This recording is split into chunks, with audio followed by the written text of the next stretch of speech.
Good evening, everybody, and welcome to YSS Let's Talk. My name is Samantha Kemp Carlin, and I am a mental health therapist at Iowa Homeless Youth Centers. And I am joined tonight by Ross Wilburn, who is not just a member of the YSS Foundation Board of Trustees, but also serves in the Iowa House of Representatives and was recently elected to be the chair of the Iowa Democratic Party. I'm also joined by Kenia Fountain, a licensed independent social worker and senior therapist for YSS at our Boone office. And we are here tonight to talk to everyone in our audience about diversity, equity, and inclusion at YSS, where we've been, where we're going, and how we hope to get there, not alone, but with the help of everyone in our community. So if you have questions during our conversation tonight, be sure to comment on Facebook below the video, and I'll get those questions to Kenia and Ross. And before we get much further, the reason why Kenia, Ross, and I are all here tonight is because we are all members of the DEI Task Force here at YSS. And DEI is an acronym that not many people are probably familiar with. So it's good to start with a definition of what is DEI. And Ross, you have worked as a DEI professional amongst many of the other hats that you wear. So could you give us a definition of DEI, what it is and why it's important? Absolutely. And at first, it's great to be here, and I'm feel so fortunate to be part of YSS. I had been working I guess in partnership with them when I was a youth worker way back in the late 1980s. So it's just nice now that I'm living in Ames the past 7 years to reconnect with YSS. But I like to work with a more fluid definition of diversity, differences among people with in relations to age, sex, gender identity, sexual orientation, physical ability, spiritual practices, and other human differences. The diversity committee, kind of worked a working definition for YSS, but just broadly speaking for folks that are talking, that's kind of the concept about diversity, and laced in that is notions of culture and cultural awareness. But I think that's just a start to get us going.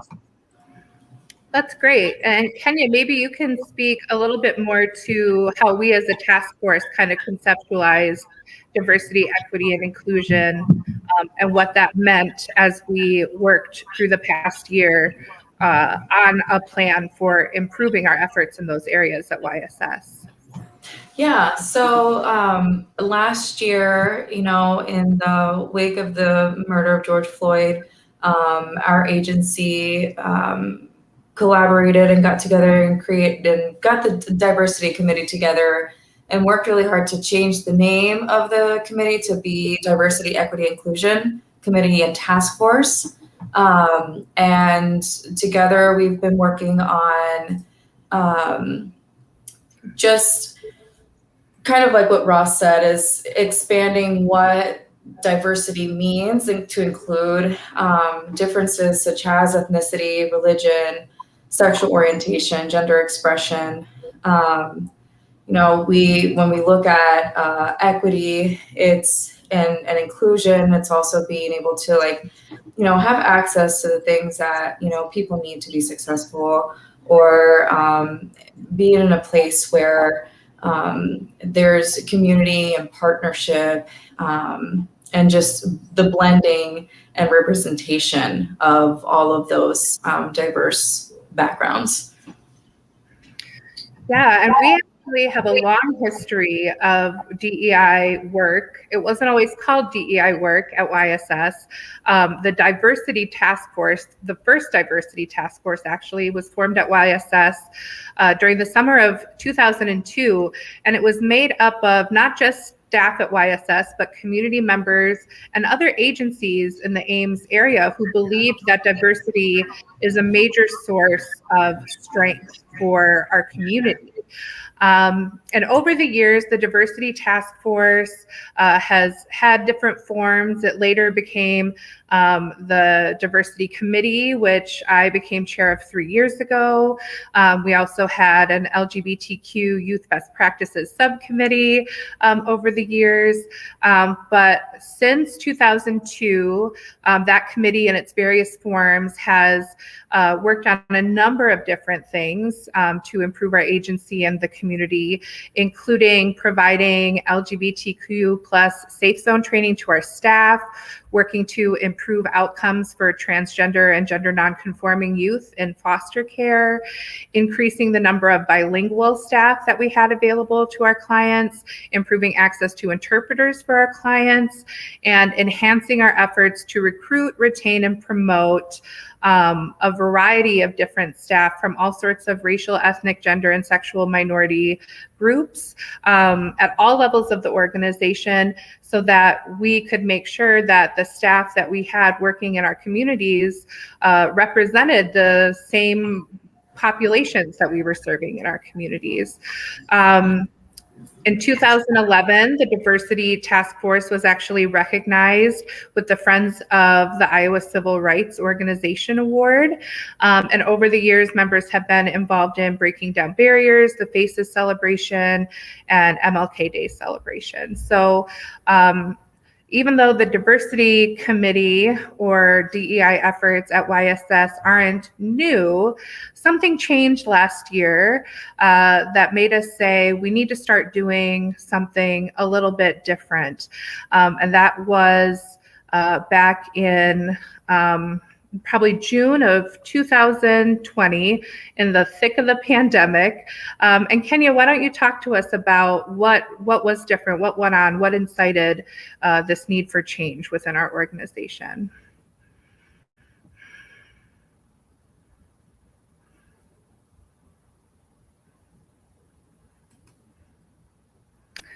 Oh, Blake, I'm going to have to ask you to take Kenia and Ross off. Sorry, I just realized I'm muted. Yep, thank you. You're fine. Go ahead. So something that we focused on last year was just taking a look at the committee, the existing committee, and just our agency and what we were doing as a whole for diversity, equity, and inclusion. And so we analyzed as a group our strengths, our weaknesses, opportunities, and threats. And using this, we worked together towards identifying diversity, equity, and inclusion goals for the agency to work toward, and create a 3-year plan and create a 1-year plan as a team. And when we first developed the task force, we had to reach out. It was Andrew Allen and myself reached out to a number of individuals about getting involved in the task force. And Kenia, what was it for you? What were the reasons that you had for wanting to get involved in the task force? Sure. So my why for joining the task force was I felt like I had a responsibility and an obligation to not only provide support to other people within our agency and our colleagues, or my colleagues, but also the clients that I work with. As a therapist, I get to work with adolescents, with children and families of different backgrounds. And I also have a personal experience as a Hispanic Latinx woman in the United States. And so my experiences have taught me to listen to and engage with concern. And I've just always had this desire for growth in this area. I've seen injustices or inequities occur to people that I work with, and I've also personally been on the other end of those issues. So I just feel like for me personally, it's my responsibility to be able to do the work, to inform myself, and to challenge my perspectives, my biases, or whether they're implicit or explicit biases. That's great. And now, Ross, like we said at the beginning, you're a busy guy. You have a lot going on, and yet somehow we convinced you to come and be a part of this task force that met every other Friday for a few hours at a time. What was so important to you about getting involved with the DEI task force at YSS? Well, first, I mentioned that connection to YSS back in the late 1980s and 1990s. And as a former youth worker and social worker myself, it's just been part of my history to try and help with that understanding. And I think what I sensed was and heard right from Andrew Allen, the director, is that wanting to be intentional. That's the inclusion part, and not just for each individual. I mean, it's important to do DEI work and cultural competency training to explore personal values and beliefs and biases, because we all have them, to look at how our ways which culture shapes our opinions, our thinking, our ways of being, but also recognizing as individuals our own culture, including the culture of the organization, in order to create that welcoming environment for youth, for families, for staff, for the community. And that starts, I mean, just it's a testament to YSS, its staff and its history on wanting to be a part of that, wanting to do that work, and recognizing that the organization must make it be intentional about the work. So who wouldn't want to be a part of that? Yeah, great. Kenia, as therapists, you and I have gotten a lot of training and working with groups of people, and we know that part of putting a task force like this together is the group process of forming and storming and norming. And we had a lot of people with a diversity of experiences and opinions on the task force who might have had similar goals, but different thoughts on how to get there. So Kenia and Ross, I'll ask both of you, what was that process like for you, and how, give folks sort of an inside edition look at what it was like to be part of that process. Yeah.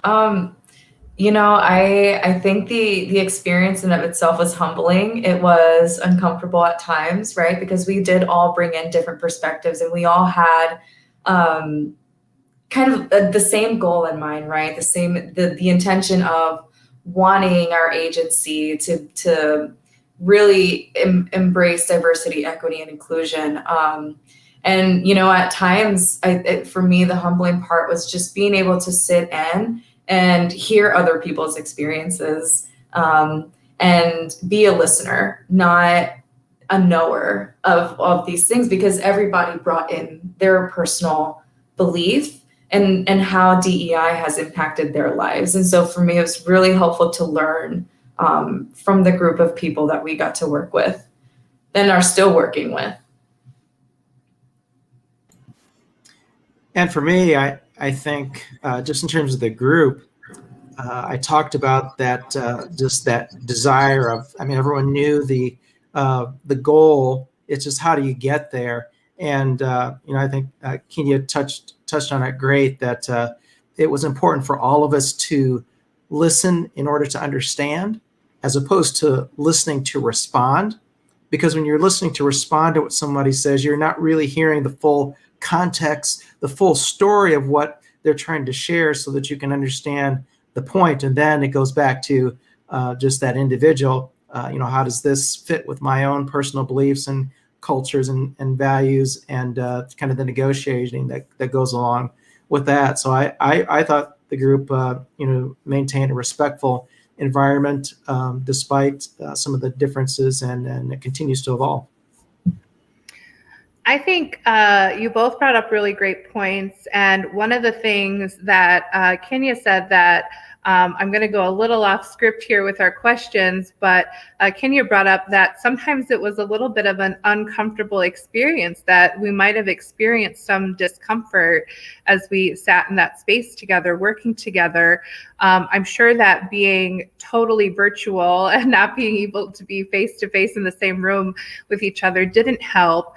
But what would the two of you say to folks who are watching, listening, and maybe thinking, I think this work is really important, but it might also be awkward and uncomfortable, and I'm not quite sure I'm ready to go there. Do you have any advice or any suggestions, or even maybe something from your own experience that you could share?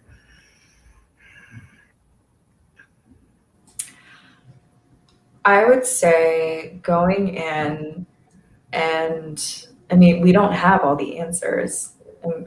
You know, as a social worker and as a person who works with diverse populations, and I don't have all the answers. And so I think for me, it's just being able to sit in that discomfort,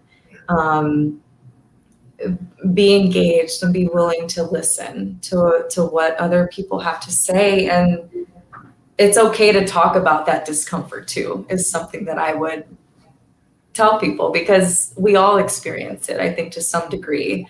So it's okay to talk about the discomfort, and I think that allows for a safe environment for us to be able to better understand each other.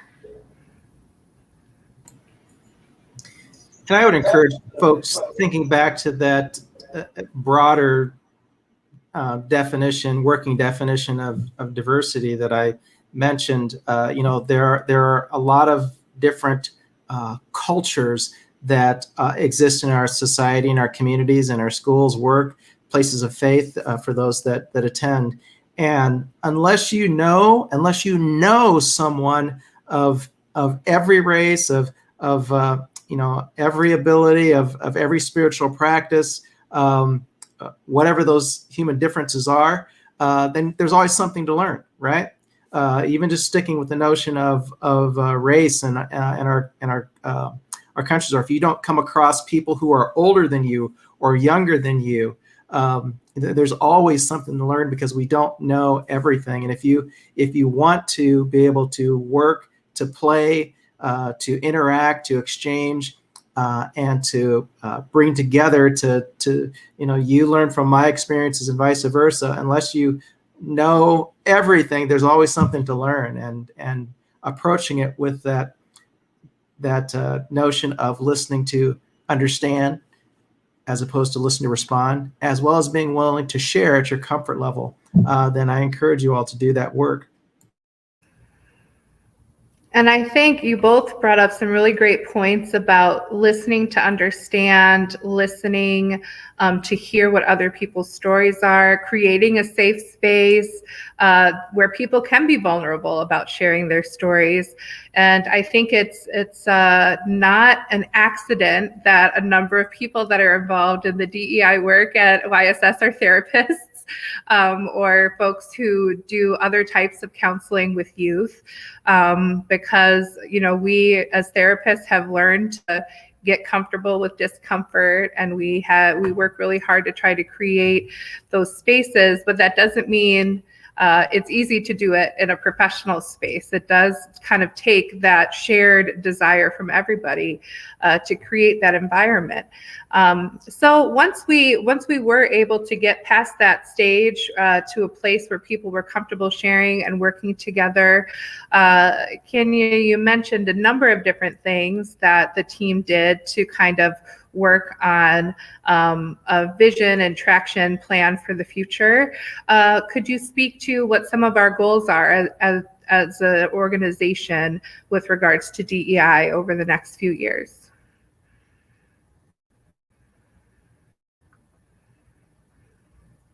Don't forget to unmute yourself, Kenia. Yes, thank you. So over the past year, our task force has been working diligently on restructuring the committee to improve effectiveness and establish our short-term and long-term goals.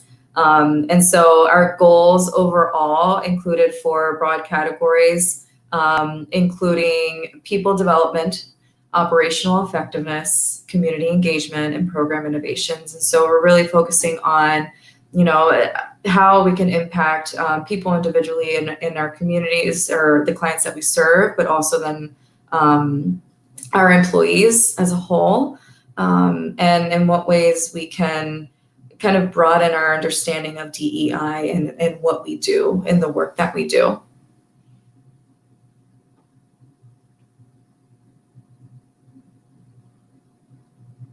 Now I had to unmute myself. Our DEI task force was never intended to be a long-term group, but rather a short-term intentional group of people to kind of set up the DEI committee for ongoing further success in achieving these efforts. So as we kind of wind down the task force and our biweekly meetings come to an end, Kenia and Ross, any kind of takeaways about your experience in being involved with this sort of thing? What might you say to encourage other people to get involved in this type of work at their workplace, or, you know, as you said, Ross, within their communities and religious communities?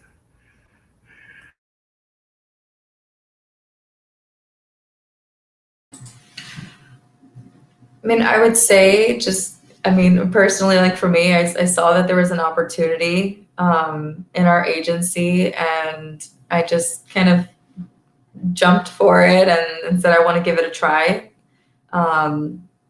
regardless of how it might feel. And I knew ahead of time that I was working with a great group of colleagues in a great agency. And so,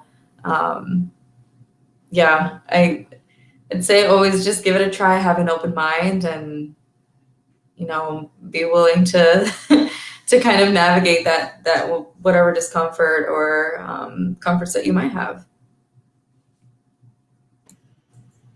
And I would just highlight it's important to, I maybe three things. I'll see if I can get all three in here that just kind of popped in my mind. One is just important to have that support. You know, if it's an organization, if it's a business, if it's a neighborhood, if there's a natural leader, it's important to have buy-in and support. You know, from the leader, from the director, the owner, the CEO, whatever it might be. I think secondly, it's important to have some support and assistance from others that are out there. I mean, there are many groups that are involved in providing this type of training opportunity or facilitating these conversations. You know, that's a critical, important piece. And then I think again, it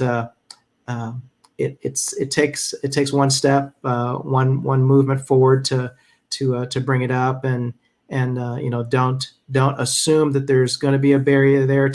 Encourage you to take that safe chance to maybe individually, one-on-one, to approach some leaders to talk about doing it. But it again, you know, there's so much opportunity to tap into each other's strengths, and as a community, whether that's an organization or you know, aims at large, or those who are in Iowa or other places that might be tuning in. You know, we we've become a more diverse society. Those exchanges are opportunities to learn, to grow, and together we have an opportunity to do so much better by lifting each other up, as opposed to you know, not paying attention to if there are any cultural difference or conflict that starting that path will behoove us, will benefit us all, you know. Very well said. We did have a question from one of our viewers. They asked how many folks, first of all, Barry says, thank you for your work and dedication. How many folks sit on or contributed overall? Was it a comprehensive representation of beliefs of diverse backgrounds and cultures? And I believe we had 13 or 14 people on the task force, if I remember correctly. And it was a pretty diverse group of folks. We had folks who were there for personal reasons, wanting to get involved, or because they, you know, had families that had a mixture of cultural experiences, and they wanted to kind of make those changes, not just for their communities, but for their workplace as well. And I think I see both of you nodding your heads. You both seem to agree that it was a pretty, for an agency of about 330, give or take, employees, we had a pretty good cross section in our group, I think. And every agency is going to be a little bit different, but that's what we had. Ross, you brought up several times how important it is to listen to other people's stories, to listen, to hear, to learn more about other cultures.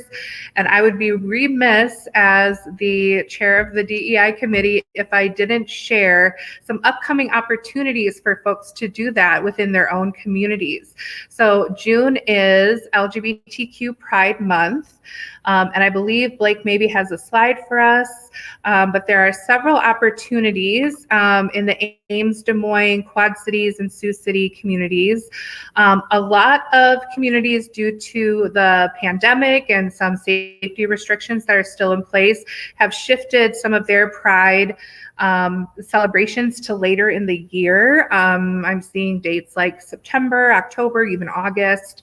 But so in Ames, Des Moines, Quad Cities, and Sioux Cities, all of these places have Pride events coming up that folks can participate in. And in a couple of weeks, we have another really important holiday coming up in June, and that's Juneteenth. So June 19th is an annual holiday commemorating the end of slavery in the US. And we have several celebrations around the state, particularly in Des Moines, Cedar Rapids, Iowa City, and the Quad Cities. A lot of these places are having week-long celebrations with virtual and in-person activities to attend.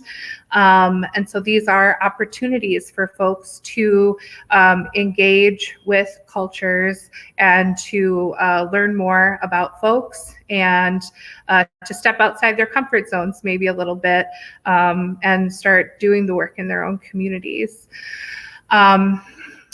So any last final thoughts from either of you before we wrap up our conversation about DEI tonight?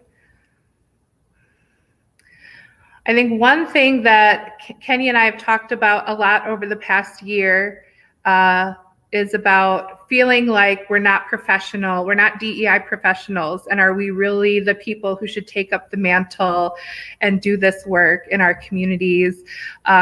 And so I think, I don't want to speak for Kenia, but I think one thing that I've learned for sure is that you don't have to be a DEI professional to get involved and do this work. And it's hard work, but it's worthwhile. And it's good work to do. And speaking of, Ross alluded to our CEO, who is very supportive of us in this process over the last year. And so next Thursday, we actually have a couple of things going on for YSS. We are celebrating the 45th anniversary of YSS next Thursday. And so we will be having a block party Thursday afternoon outside of our Jacobson building at 420 Kellogg Avenue in Ames from 4 to 6 p.m. Crazy Lou's food truck will be there. There'll be free Kona ice. There'll be music, games, and activities for everyone. So bring a chair, bring your family. Help us celebrate at this block party from 4 to 6 next Thursday at 420 Kellogg Avenue. And then at 7 p.m., Andrew Allen, our CEO and our alum of YSS, will be talking with George Belitzos, the founder of YSS, about how we started 45 years ago and where we are now and where we're going in the future. So sure to be a really exciting evening. Look forward to seeing many of you there. And that's it from me, Kenia and Ross. Everyone have a great evening.